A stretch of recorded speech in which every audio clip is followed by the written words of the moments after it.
ஓம் சாந்தி. 25/12/2023 முரளினுடைய கேள்வி பதில்கள். முதல் கேள்வி, தந்தை எப்போது வருகிறார் என்று கூறப்படுகிறது? இந்த முரளியில் தான் இந்த முரளியில் பாபா கேட்கிறார். இந்த முரளியில் தந்தை எப்பொழுது வருகிறார் என்று கூறப்படுகிறது.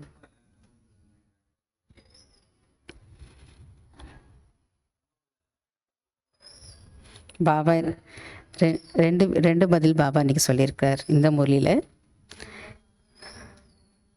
இரவிலிருந்து பகலாக்கக்கூடிய நேரத்தில் அல்லது பல தர்மங்கள் அழிந்து ஒரு தர்மம் ஸ்தாபனையாக வேண்டிய நேரத்தில் வருகிறார்.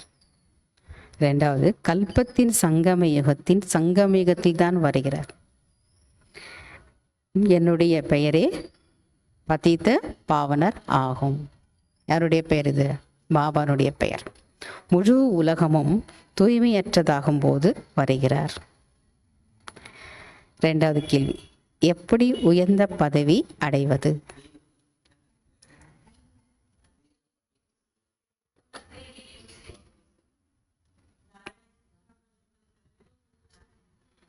பாபா சொல்றார், அனைத்து தேக தர்மங்களையும் மறந்து தன்னை அஷிரிரி என புரிந்து கொண்டு தந்தையை நினையுங்கள். எவ்வளவு நினைக்கிறீர்களோ, ஞானத்தை தாரணை செய்கிறீர்களோ, அந்த அளவு உயர்ந்த பதவி அடைவீர்கள். மூன்றாவது கேள்வி, குழந்தைகளுக்கு எந்த பெருமிதம் இருக்க வேண்டும்?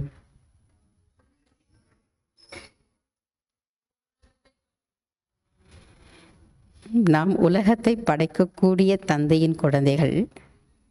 பாபா நம்மை உலகத்திற்கே எஜமானராக ஆக்குகிறார், ராஜயோகத்தையும் கற்றுக் கொடுக்கிறார் என்ற பெருமிதம் குழந்தைகளாகிய உங்களுக்கு இருக்க வேண்டும். நான்காவது கேள்வி, எப்போது அகங்காரம் வராது? இது எல்லாருலையும் பாஸ், எல்லாம் சொல்லிடுவீங்க. பாபா சொல்றார், தெய்வீக குணங்களால் அலங்கரிக்கப்பட்டவராகி இருந்தால் அகங்காரம் வராது.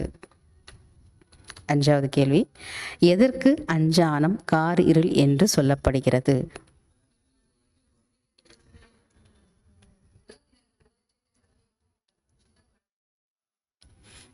பாபா, இது இப்போது கலியுகம் சிறிய குழந்தை என்று உலகத்தினர் சொல்கிறார்கள். இதற்கு தான் அஞ்ஞானம் கார் இருள் என்று சொல்லப்படுகிறது. fill in the blanks.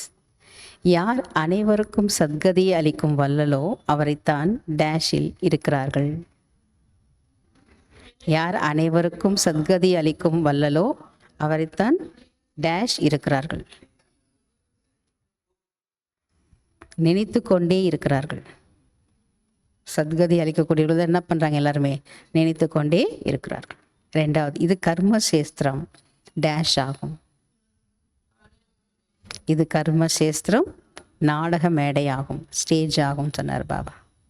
மூன்றாவது, ஆத்மாவில் டேஷ் சன்ஸ்காரம் அல்லது டேஷ் சன்ஸ்காரம் இருக்கிறது என பாபா புரிய வைத்துள்ளார்.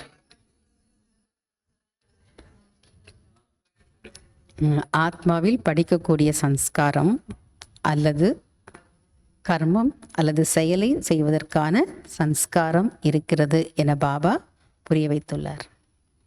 நான்காவது, டேஷ் அடையும் போதுதான் பரமாத்மாவை உணர முடியும். ஆத்மா உணர்வு அடையும் போதுதான் பரமாத்மாவை உணர முடியும். அஞ்சாவது, போக போக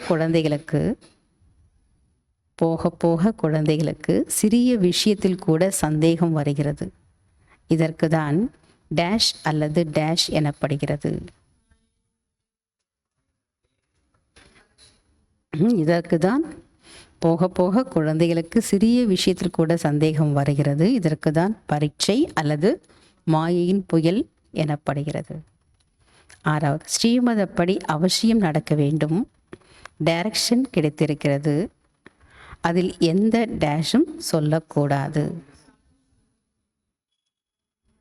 ஸ்ரீமதப்படி அவசியம் நடக்க வேண்டும், டைரக்ஷன் கிடைத்திருக்கிறது. ஆகையால் அதில் எந்த சாக்கு போக்கும் சொல்லக்கூடாது.